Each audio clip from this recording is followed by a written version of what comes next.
Assalamualaikum warahmatullahi wabarakatuh. Kami dari kelompok 5 akan membahas materi tentang teori investasi dan perdagangan internasional. Berikut adalah anggota kelompok 5. Saya Dinda Masfiyah dengan NIM 2361137. Saya Asahyuni Wijayanti dengan NIM 2361129. Saya Fiandika Galih Afriza dengan NIM 2361141. Berikut adalah materi yang akan kita bahas. 1. Teori perdagangan internasional.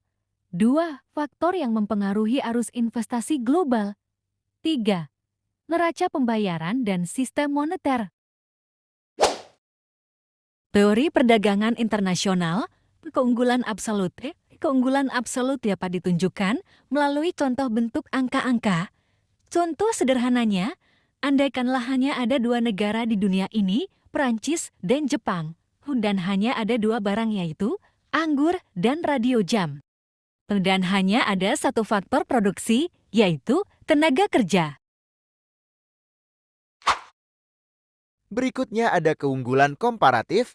David Ricardo memecahkan masalah dengan mengembangkan teori keunggulan komparatif yang menyebutkan bahwa suatu negara seharusnya memproduksi dan mengekspor barang dan jasa yang dapat diproduksinya dengan relatif lebih banyak daripada negara lain, dan mengimpor barang dan jasa yang dapat diproduksi negara-negara lain dengan relatif lebih banyak daripada yang diproduksi negara tersebut.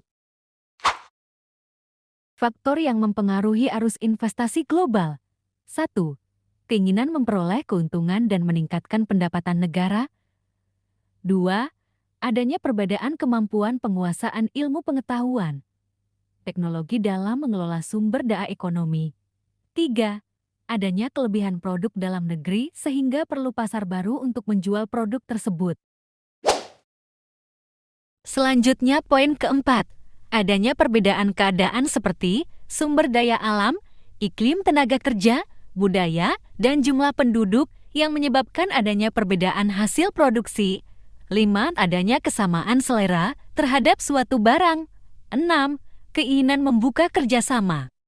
Hubungan politik dan dukungan dari negara lain. 7.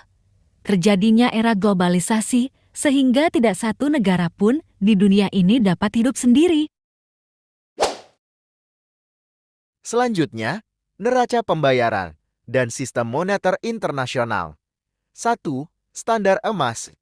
Negara-negara setuju membeli atau menjual mata uang kertasnya dengan emas atas permintaan individu atau perusahaan dan berbeda dari penumpukan emas merkantilisme. Juga setuju membolehkan ekspor bebas batangan emas dan uang logam. 2. Ambruknya standar emas. Kesadaran terhadap standar emas tersebut terbukti hanya bertahan singkat karena tekanan ekonomi yang dipicu depresi besar di seluruh dunia. Terima kasih telah mendengarkan presentasi dari kelompok 5. Jika ada kekurangan saat menjelaskan kami mohon maaf. Wassalamualaikum warahmatullahi wabarakatuh.